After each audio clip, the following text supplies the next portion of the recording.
La santé mentale est un des enjeux de notre société, et si la solution pour soigner certains troubles était l'exorcisme.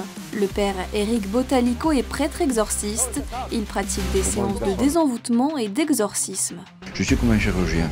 Un chirurgien qui va vous sauver la vie, va prendre le bistouri, il va vous ouvrir le ventre, il va vous opérer, il ne le fait pas avec plaisir, mais il sait quelque part il va sauver votre vie. Moi, quand les personnes elles sont assises sur la chaise d'exorcisme, quand elles crient, elles hurlent, elles vomissent, elles se débattent, etc., c'est pas un plaisir. Mais pour moi, c'est un plaisir de la guérir. Il y a de plus en plus de sorciers, de sorcières. Les gens sont toujours avides de mal pour nuire à autrui, le faire mourir, le faire souffrir, le ruiner, le rendre fou. Voilà. Les personnes se retrouvent en psychiatrie sans savoir pourquoi du jour au lendemain. Dans son film documentaire Souffrance et délivrance, Jean-François Cirana révèle des séances d'exorcisme filmées sans trucage. Il montre la délivrance recherchée par certaines personnes.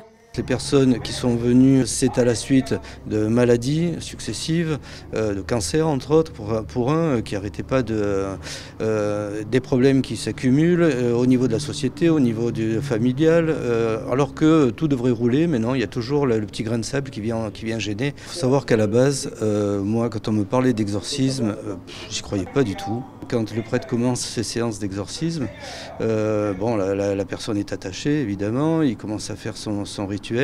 Et là, bon, c'est parti, la personne est complètement déconnectée de son corps ou de son âme. C'est assez surprenant. Ce qui m'a sauvé, c'est que je voulais faire les plus belles images possibles. Donc, pris par le cadrage, en fait, j'ai moins pensé à ce qui se passait tout en le regardant malgré tout et en le vivant. Souffrance et délivrance sera visible dans les salles obscures en début d'année prochaine.